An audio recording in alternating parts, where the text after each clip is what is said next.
No one noticed the janitor running toward the elevator until the billionaire collapsed. People screamed. Phones came out. Security froze for half a second too long. Ethan Cole didn't think. He dropped the mop bucket, slid across the marble floor, and caught the woman just before her head hit the glass railing. She was pale, breath shallow, lips turning blue. "Move back," Ethan shouted, his voice cracking through the chaos. Someone yelled, "Don't touch her." Another voice said, "She's a billionaire, security will handle it." But security wasn't handling it, and Ethan didn't care who she was. He pressed his ear to her chest. No steady breathing, no response. "Come on, please," he whispered. Ethan had cleaned this building for 3 years. Invisible, ignored. Just another janitor in a faded uniform. But 5 years ago, he had taken a CPR class after his wife died, after he realized how fragile life really was. He tilted the woman's head back, checked her airway. Nothing. He didn't hesitate. Ethan sealed his lips over hers and breathed. Once, twice. A murmur spread through the crowd. Did he just? "That's inappropriate. He's kissing her." Ethan ignored them. He counted compressions in his head, hands steady despite the shaking inside him. 30 compressions. 2 breaths. Again. His arms burned. His heart pounded. All he could see was his daughter Lily's face. The night she begged him not to go to work because she had a bad feeling. "Please," he whispered again, breathing into the stranger's lungs. Suddenly, the woman coughed. A sharp, desperate gasp tore through her chest. The crowd went silent. Her eyes fluttered open, confused, terrified. "She's alive," someone shouted. Security rushed in too late. Paramedics followed seconds later, pushing Ethan aside as they took over. Ethan stumbled back, chest heaving, hands trembling. That's when he realized everyone was staring at him, not with gratitude but judgment. Whispers filled the air.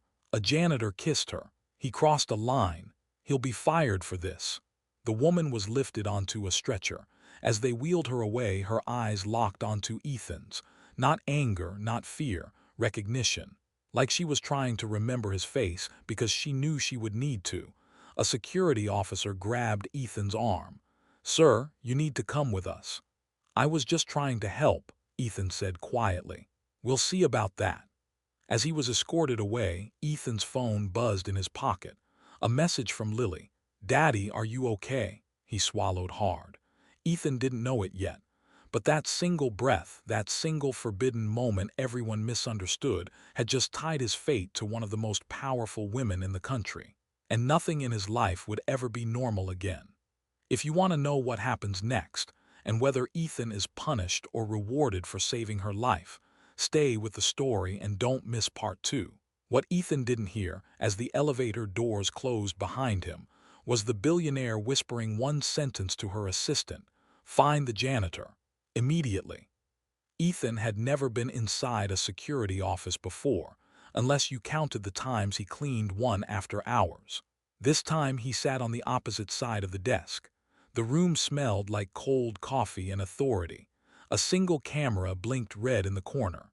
2 security officers stood near the door, arms crossed, faces unreadable. "So," the older one said, flipping open a tablet, "you admit you kissed Miss Eleanor Blackwood without consent." Ethan's stomach tightened. "I performed CPR," he said calmly. "She wasn't breathing." The younger officer scoffed. "Funny how CPR always looks different when it's a billionaire." Ethan clenched his fists. He thought of Lily again, home alone, probably staring at the door, waiting for him like she did every night. "I didn't know who she was," Ethan said. "And even if I did, a life is a life." The older officer studied him for a moment. "Company policy is strict. Physical contact with executives, especially one of her status, opens us up to lawsuits." "So I should have let her die?" Ethan asked, his voice low. Silence. The door opened and a woman in a sharp gray suit walked in. She didn't sit, she didn't smile. "I'm Miss Blackwood's legal counsel," she said. "This situation is complicated." Ethan's heart sank. That was lawyer language for "you're in trouble." "You are suspended without pay, effective immediately," the older officer said. "Pending investigation." Suspended. Ethan felt the word land like a punch. "But you'll be contacted," the lawyer interrupted. Do not speak to the press, do not contact Miss Blackwood, and do not return to the building. They escorted him out through a side exit. No applause, no thanks. Just cold air and uncertainty. Ethan stood on the sidewalk holding the small cardboard box with his lunch container and spare gloves. His phone buzzed again. "Lily, Daddy, it's getting dark." "I'm on my way," he typed back, forcing calm into his fingers. On the bus ride home, people scrolled past videos on their phones. Ethan looked away until he heard a familiar gasp from a stranger sitting nearby. "Oh my God, that's him." Ethan's chest tightened. He glanced at the screen. A shaky video showed him kneeling on the marble floor performing CPR. The caption read, "Janitor kisses billionaire, security investigating." Comments flooded the screen. Disgusting. He wanted attention. Fire him. But mixed in were others. He saved her life. Why is kindness always punished? That man is a hero. Ethan got off 2 stops early. By the time he reached their small apartment, Lily was waiting at the door, eyes wide with worry.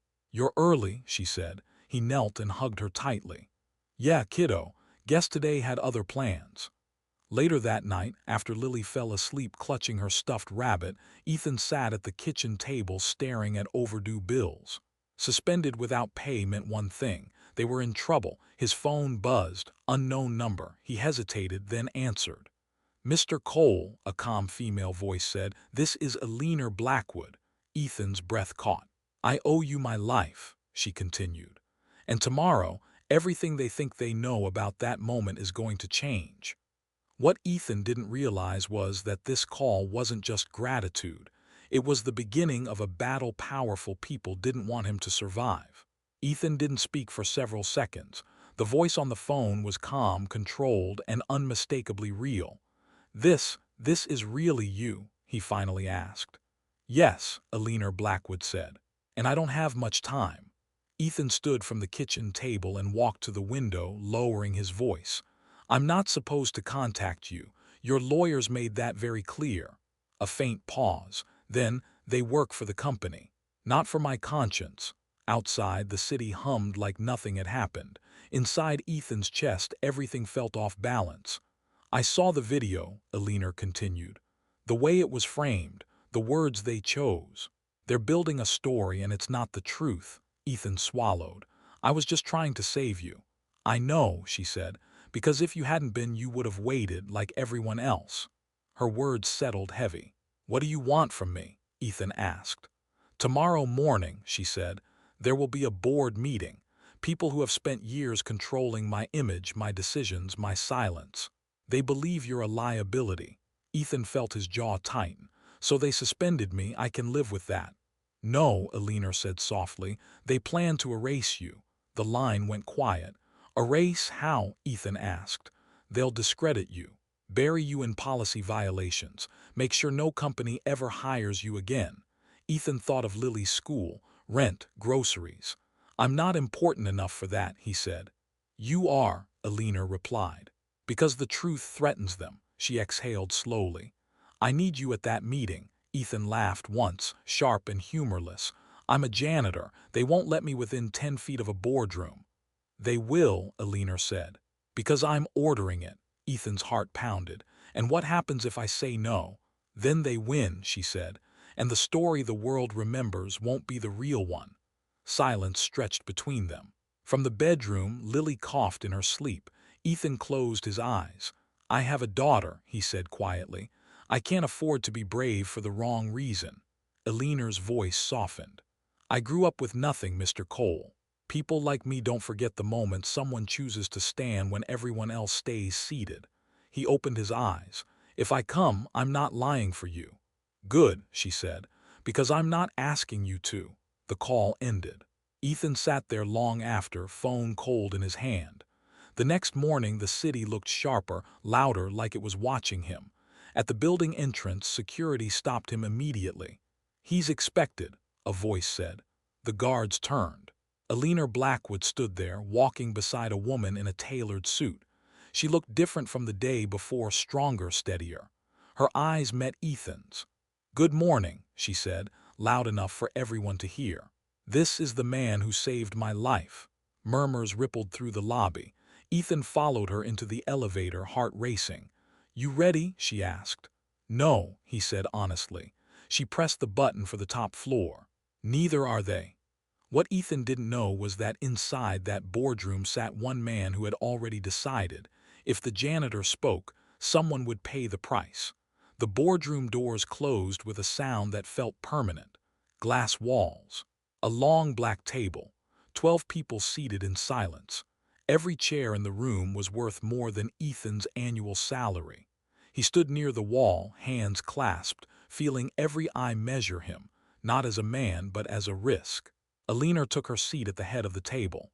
"Let's begin," she said.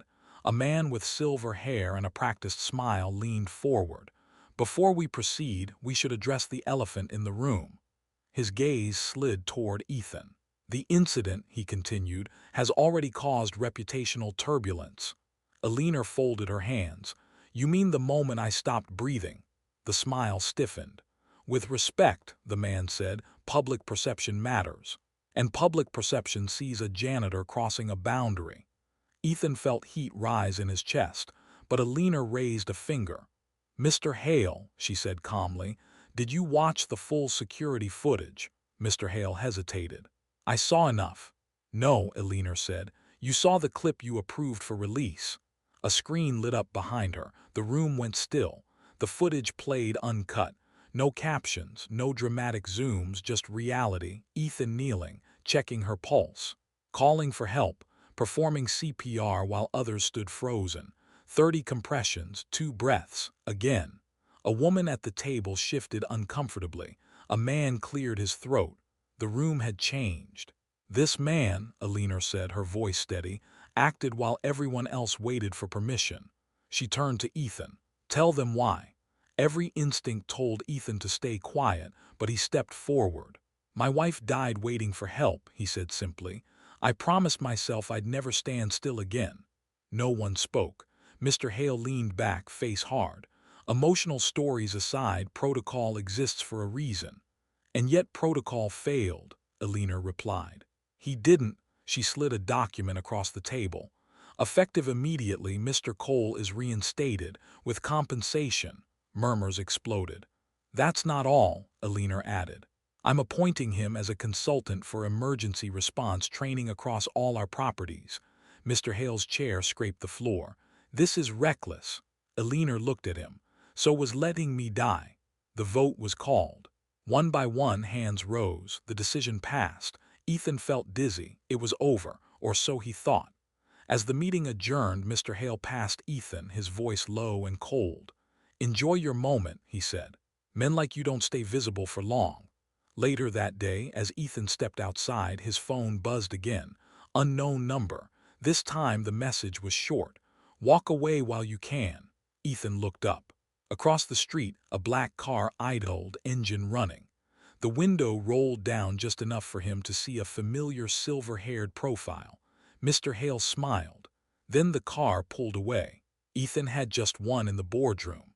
But he was about to learn that power never loses quietly.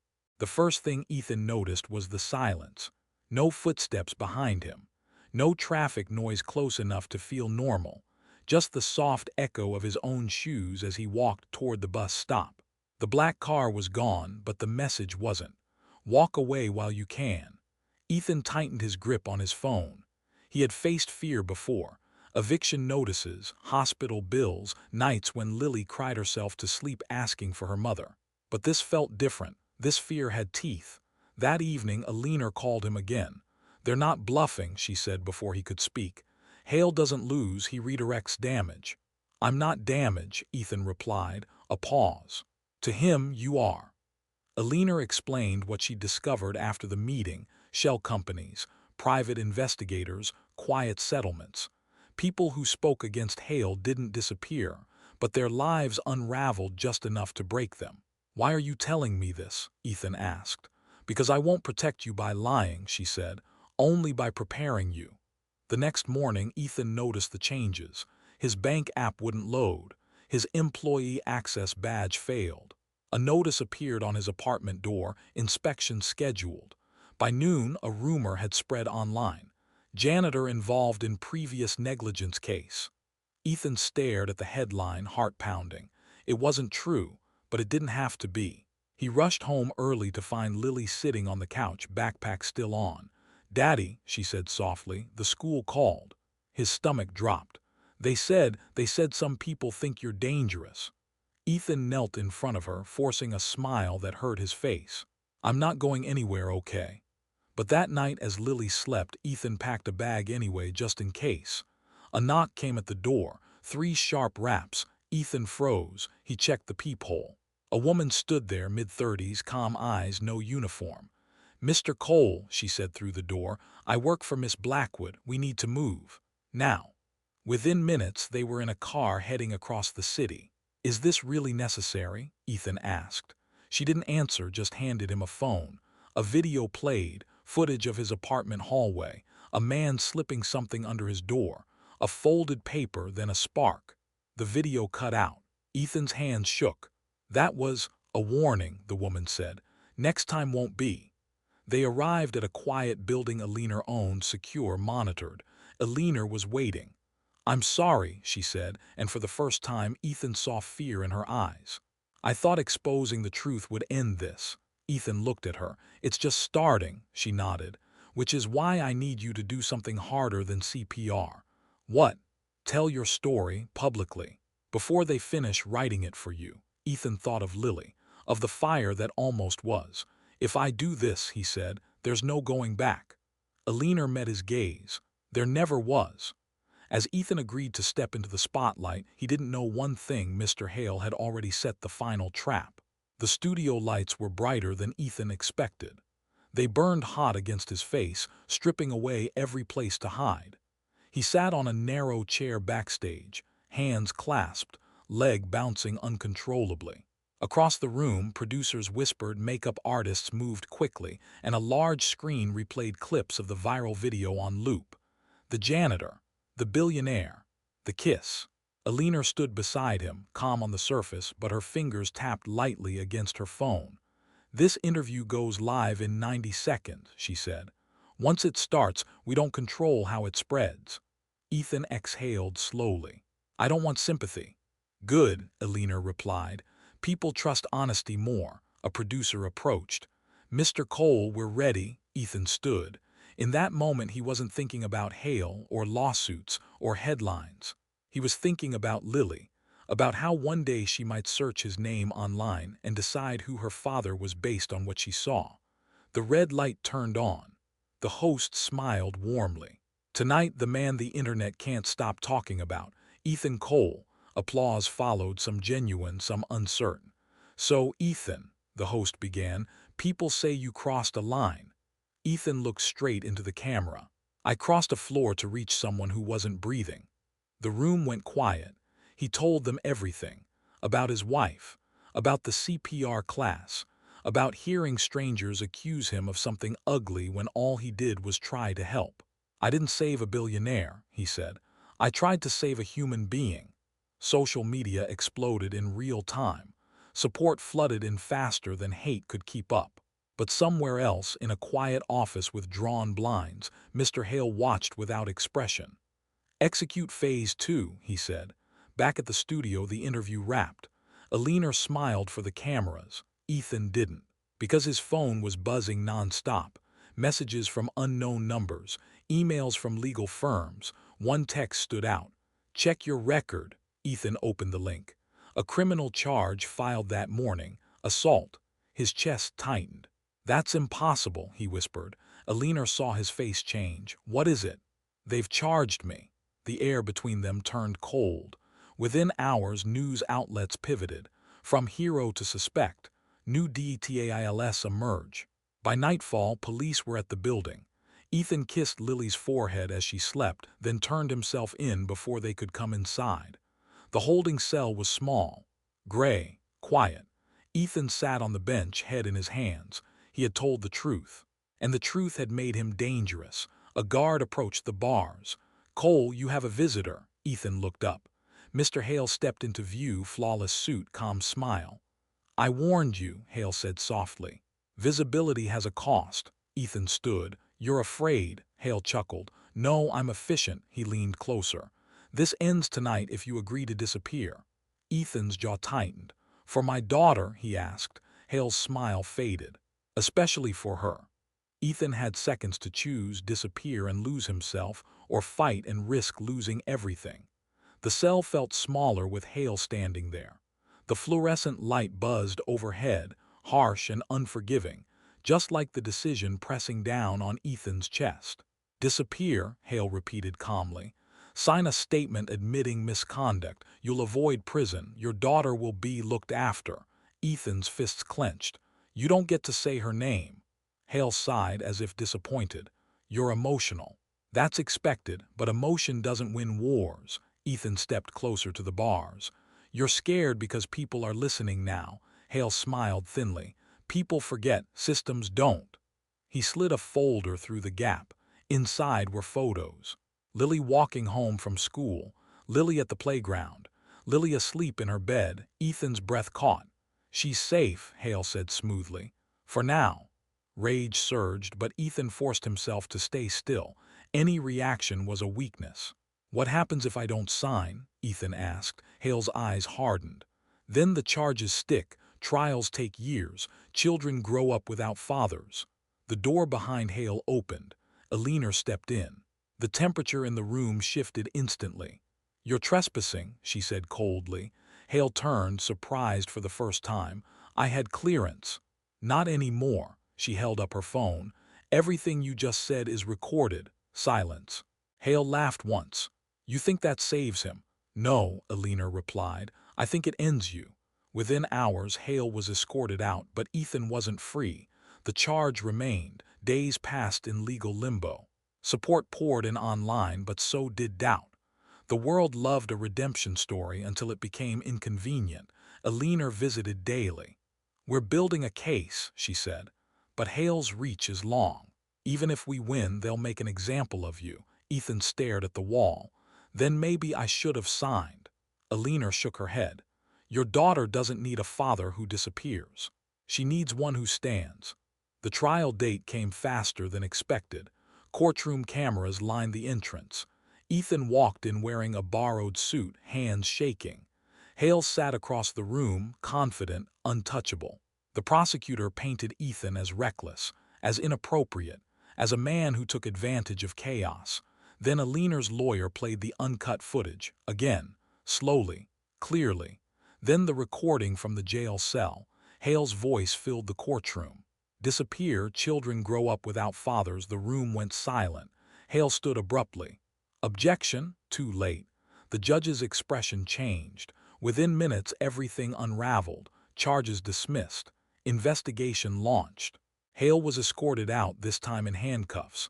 Outside, reporters shouted questions. Ethan didn't stop. He went straight home. Lily ran into his arms, crying. You didn't leave, she said. Never, Ethan whispered. But that night, as Ethan tucked her in, his phone buzzed again. A message from an unknown number. Hale was only one head of the snake. Ethan looked at the dark window, and for the first time he understood this fight was bigger than one man. Ethan had won the battle in court, but the real war had just revealed itself. The message wouldn't leave Ethan's mind. Hale was only one head of the snake. He reread it at dawn, the pale light creeping through the apartment window while Lily slept peacefully in the next room. For the first time in weeks, she wasn't afraid, and that scared him more than the threats ever had. Ethan met Alina later that morning in a quiet cafe far from cameras. There are others, she confirmed, stirring her coffee without drinking it. Board members, investors, people who built their power on silence. Ethan leaned back. So what do they want from me now? They want you tired, Alina said. Worn down, quiet. He laughed once. I don't feel very quiet. Alina met his eyes. That's the problem. Within days, invitations flooded in. Talk shows, podcasts, panels. Ethan declined most of them, until one email arrived without branding or signatures. We can protect you if you speak for us. Attached was a contract. They didn't want his story. They wanted his obedience. That same night, Lily asked a question Ethan wasn't ready for. Daddy, are you famous now? He sat beside her bed. No, just noticed. she thought for a moment. Is that good? Ethan hesitated. It depends who's watching. The next morning, the building's fire alarm went off. False alarm. The day after that, his bank froze again, routine review. Pressure everywhere. Alina called him late. They're testing your limits, she said, seeing how much chaos it takes before you choose peace over truth. And what do you want me to choose? Ethan asked. I want you alive, she said honestly. But I also know if you stop now, they'll keep doing this to someone else. Ethan thought of the day in the lobby, of people waiting for permission. I don't want to be their symbol, he said. Alina's voice softened. Then be their mirror. She told him about an upcoming hearing, an internal inquiry meant to quietly close the book on everything Hale had done. They plan to seal it, she said. No public record. No accountability. And you? Ethan asked. I can open the door, Alina replied, but you have to walk through it. The hearing room was smaller than the courtroom but heavier. Executives, lawyers, polite smiles. Ethan spoke calmly. He didn't accuse, he described. The waiting, the threats, the pressure to disappear. Silence followed. A man at the far end of the table stood. You're emotional, not objective. Ethan nodded. You're right, I'm emotional. Because people who do the right thing shouldn't be punished for it. The room shifted. The hearing ended without resolution. But something had changed. That night, Alina's building went dark. Emergency lights flickered on. Her security team rushed in. This wasn't a power failure, one of them said. Someone shut it down. Alina grabbed her phone. Ethan, the call cut. At the same moment, Ethan's front door handle turned. Slowly, carefully. Ethan stood, heart pounding, and reached for his phone, just as the lights went out. Ethan had stepped fully into the war, and now the war had come to his door. The apartment was swallowed by darkness. No hum of electricity, no streetlight glow, just the slow, deliberate click of a door unlocking. Ethan froze. Lily's bedroom was behind him. Every instinct screamed the same command, protect. He moved silently, counting steps he knew by heart. One hand reached the kitchen drawer, fingers closing around the handle of a heavy flashlight. The door creaked open. A shadow slipped inside. Stop, Ethan said, his voice low but steady. The shadow froze. I don't want trouble, a man whispered. I'm just here to deliver a message. Ethan flicked the flashlight on. The man flinched, raising his hands, mid-30s, nervous. Not trained. What message? Ethan demanded. The man swallowed. You're not as protected as you think. Ethan stepped closer. Who sent you? The man shook his head frantically. I don't know names, I swear. They pay cash. A small noise came from Lily's room. Ethan's chest tightened. Leave now. The man hesitated, then bolted. Minutes later, sirens wailed outside, too fast to be coincidence. Police reports would call it an attempted break-in. Ethan knew better. The next morning, Alina's building was back online, but her voice on the phone was tense. This is escalation, she said. They're getting sloppy. That wasn't a professional, Ethan replied. It was a scare tactic. Yes, Alina said, because fear works faster than lawsuits. News broke that afternoon. Investigation halted due to insufficient evidence. Comments exploded online. Cover-up typical. Nothing ever changes. Ethan stared at the screen. They're winning, he said quietly when Alina arrived later that day with her security team. No, she replied. They're rushing. She laid out a plan, a public forum, live-streamed, unfiltered. They can bury documents, she said. They can't erase witnesses. Ethan hesitated. And Lily, she'll be safe, Alina promised. I'll make sure of it. That night, Ethan watched Lily sleep, her chest rising and falling steadily. He kissed her forehead. Be brave, he whispered, not sure if he meant for her or himself. The forum began at noon the next day. Thousands watched. Ethan spoke again, not as a janitor, not as a headline, but as a father. I was punished for acting without permission, he said. How many others stay silent because they're afraid? Messages poured in. Employees. Contractors, former executives, stories stacked on stories. The chat scrolled faster than anyone could read. Then Alina's feed froze, the screen glitched, her image disappeared. Alina, Ethan called, no response. A notification flashed. Stream interrupted BY host. At the same time, Ethan's phone rang. Unknown number, he answered. A familiar voice spoke. "You really don't know when to stop," Mr. Hale said. Ethan's blood ran cold. "I thought you were in custody," Ethan said. Hale laughed softly. "I told you, systems don't fall because one man does." "Where is she?" Ethan demanded. Silence. "Then, if you want her back, you'll do exactly what I say." This time, Ethan wasn't the one being hunted, he was the one being used. Ethan's grip tightened around the phone. "What did you do to her?" he demanded. Hale's voice was smooth, almost bored.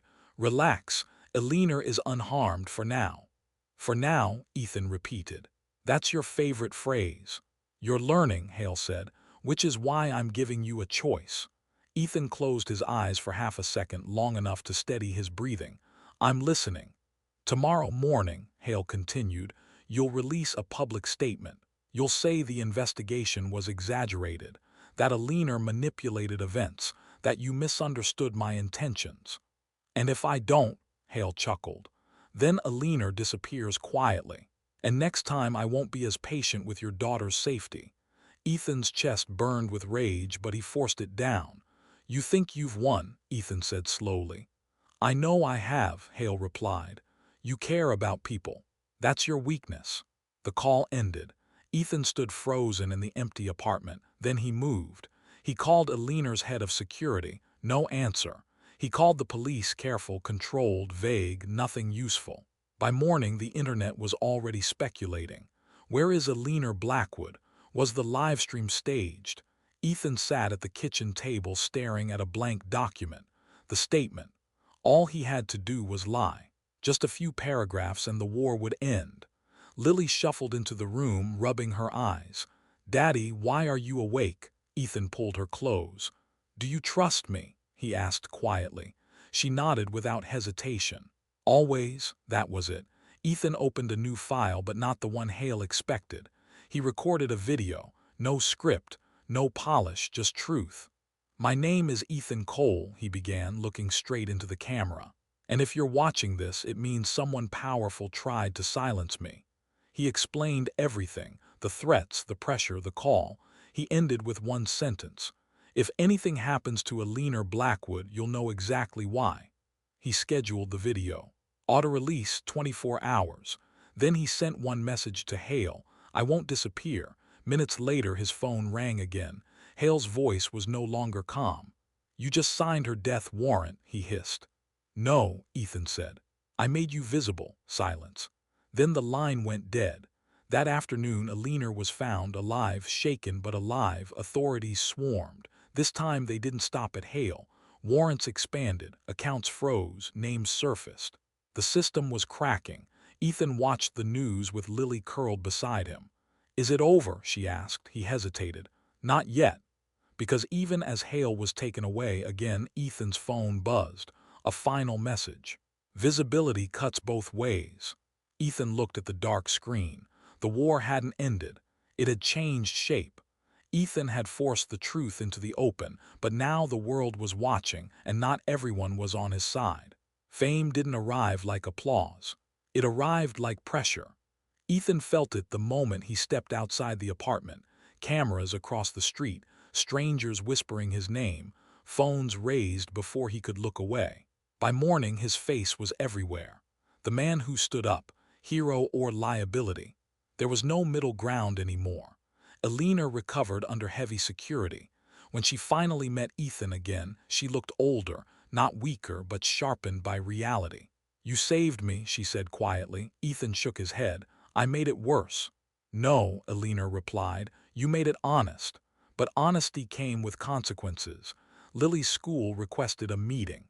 "Some parents are concerned," the principal said gently. "The attention, the danger."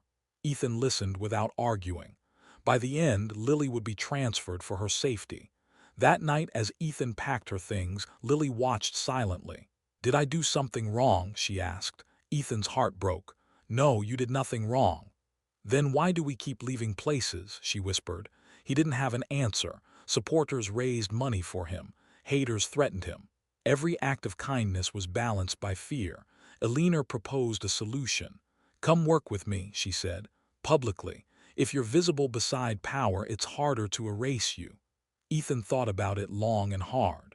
I'm not your symbol, he said. I know, Elena replied.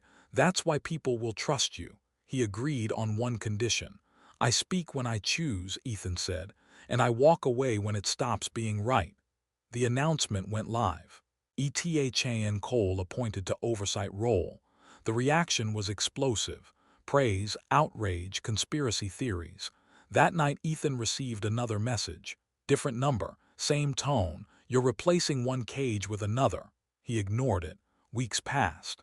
Investigations widened, policies changed, but power adapted. At a private event, a well-dressed man shook Ethan's hand and smiled too politely. You've made quite a name, the man said. Be careful. Names attract collectors. Ethan smiled back, uneasy. Later, Elena found him alone on the balcony. Do you regret it? She asked. Ethan watched the city lights below. I regret that doing the right thing costs this much. Elena nodded. It always has. That night, Ethan woke to Lily shaking him. Daddy, she whispered, someone's outside. Ethan crept to the window. A figure stood under the streetlight, face hidden, holding a sign. The words were simple, we remember. Before Ethan could react, the figure dropped the sign and vanished. On the back of the cardboard was a symbol Ethan recognized from one of Hale's files. A network, not a man. A system. Ethan closed the blinds slowly, because now he knew Hale wasn't the end. He was the warning. Ethan had stepped into power's shadow, and the shadow was about to step back. The symbol wouldn't leave Ethan's mind. He saw it everywhere, on documents, in memories, in the uneasy pauses between conversations that ended too quickly. A network didn't threaten loudly. It watched. It waited. Elena confirmed it the next morning. You weren't supposed to see that, she said, staring at the photo Ethan had taken of the sign. They prefer to stay theoretical. They're not, Ethan replied. They're organized, she nodded. They always were. By noon, the first move came. A whistleblower Ethan had encouraged to speak withdrew their testimony. Another recanted on record. A third vanished from public view entirely. Fear was spreading faster than truth. At a press briefing, a reporter asked Elena a loaded question. Isn't it possible this entire movement is being exaggerated by emotionally involved parties? Ethan felt the shift, the narrative bending. That afternoon, Lily came home quiet. They asked questions again, she said, eyes on the floor. About you, Ethan knelt. What did you say? That you're good, she whispered. But they didn't write that down. Ethan hugged her, feeling the weight of a system that could edit reality. That night, Elena showed him the numbers. Funding drying up, allies stepping back, votes that had been promised suddenly uncertain. They're isolating us, she said. Quietly, Ethan leaned over the table. Then we stopped playing quiet. They planned something risky. A live testimony, unscripted, unfiltered, featuring multiple voices at once. No single target. No easy erasure.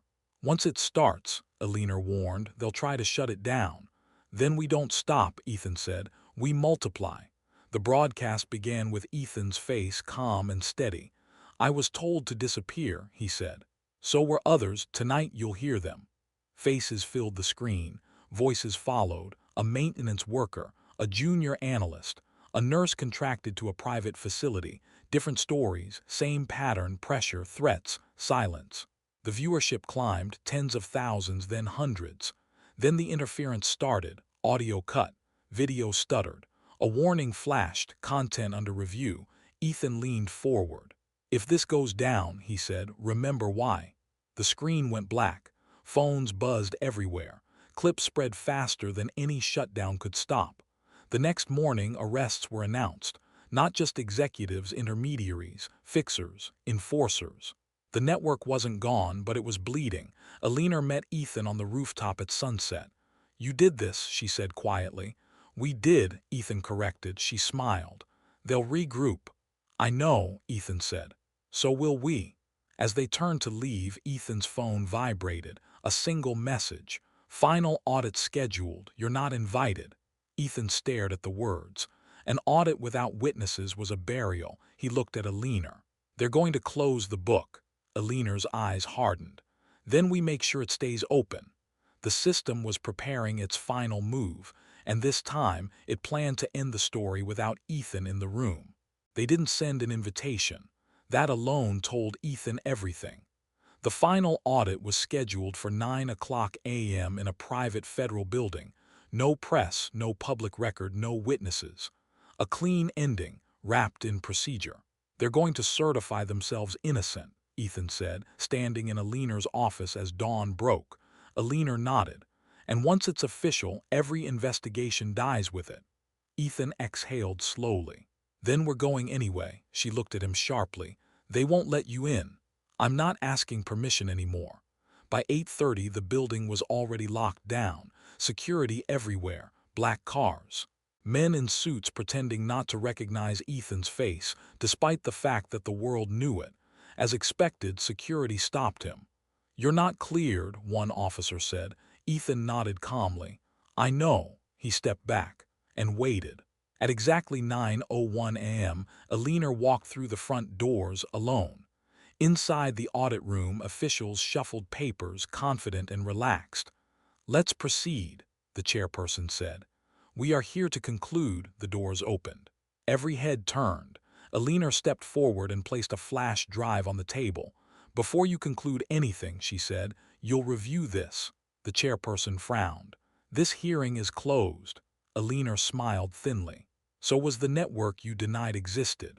The screen lit up. Emails, transactions, recorded calls, evidence gathered quietly, legally, relentlessly. Outside, Ethan watched the building livestream explode online. Someone had leaked the audit. Viewers climbed by the second. Inside the room, panic replaced confidence. A man stood abruptly. This is highly inappropriate. No, Alina said. This is overdue. Meanwhile, outside, Ethan's phone rang. Unknown number, he answered. You were supposed to stay out, a voice snapped. I tried that, Ethan replied. You didn't listen. You think this ends well for you? The voice hissed. Ethan looked at the cameras now turning toward the building. For the first time, he said, I think it ends honestly. Sirens echoed. Officials were escorted out, some furious, some terrified. By noon, the audit was suspended. By evening, indictments were announced. Alina emerged from the building, exhausted but standing tall. The crowd erupted. Ethan met her halfway. You weren't erased, she said softly. He shook his head. They tried. That night, Ethan returned home to Lily. She hugged him tighter than usual. Are we done running? She asked. Ethan kissed her hair. Yes. For the first time, he believed it. But as he set his phone down, a final notification appeared, delayed, scheduled long ago. If you're reading this, the system survived. Attached was a file, timestamped for tomorrow. Ethan stared at the screen. Because whatever was inside that file, it wasn't finished with him yet. Ethan had stopped the erasure, but the truth waiting for tomorrow threatened to change everything he thought he won. Ethan didn't sleep. The file sat unopened on his phone like a ticking clock. Timestamped, scheduled, deliberate. Whoever sent it had planned for this moment long before Ethan ever stepped into that lobby with a mop in his hand. At exactly 6 a.m., he opened it. The first thing he saw was a name, Maria Cole, his wife. Ethan's breath caught so hard it hurt. The file unfolded into documents, audio logs, internal memos, medical records he had never been allowed to see. His hands shook as he scrolled. Maria's death had been ruled a complication, a tragic delay, no one at fault, but the file told a different story, a private hospital, a denied transfer, an executive override citing cost exposure. A signature appeared again and again, not Hale, someone higher. Ethan felt the room spin. Maria hadn't died because help was late.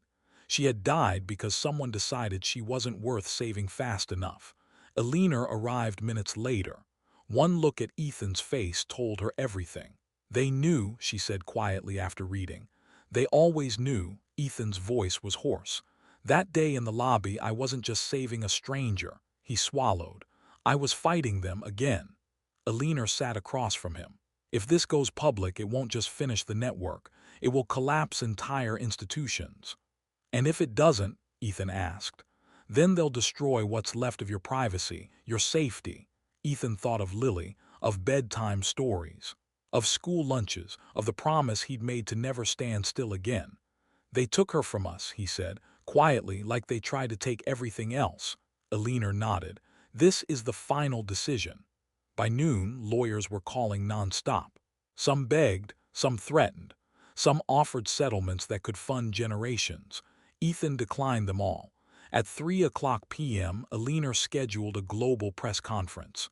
This isn't revenge, Ethan said as they prepared. It's a record. The room filled with journalists. Ethan stepped to the podium. My wife died 5 years ago, he began, and today I learned why.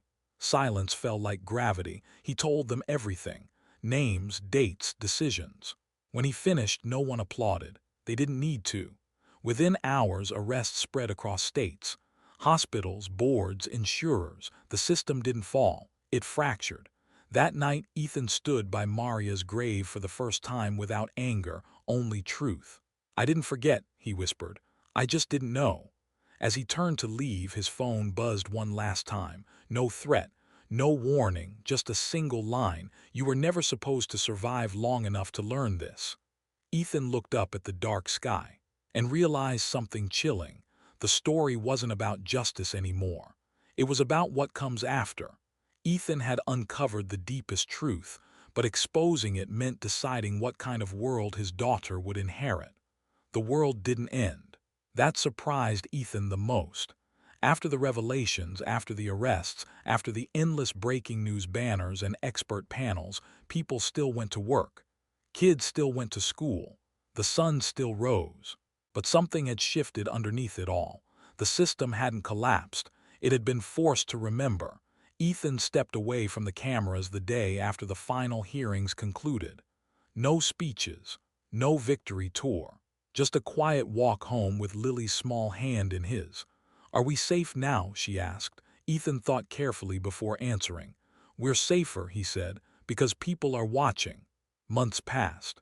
Eleanor resigned from her executive role publicly and permanently. She didn't disappear, but she changed sides, helping rebuild oversight from outside the structures that had failed. As for Ethan, offers came in waves. Books, films, political invitations. He refused most of them. He took one job instead, quiet, unglamorous, essential. He helped design emergency response programs for public buildings and schools. No spotlight, just preparation. One evening, as he waited outside Lily's classroom, another parent approached him nervously. You're Ethan Cole, right? Ethan nodded. The man hesitated. My brother collapsed last month. Someone helped him. Didn't wait. He lived. Ethan swallowed. I'm glad. The man smiled. Me too. That was enough. Years later, Lily would learn the full story not from headlines but from her father's steady voice at the kitchen table. She would learn that power often hides behind procedure. That silence can be engineered. And that courage isn't loud. It's early.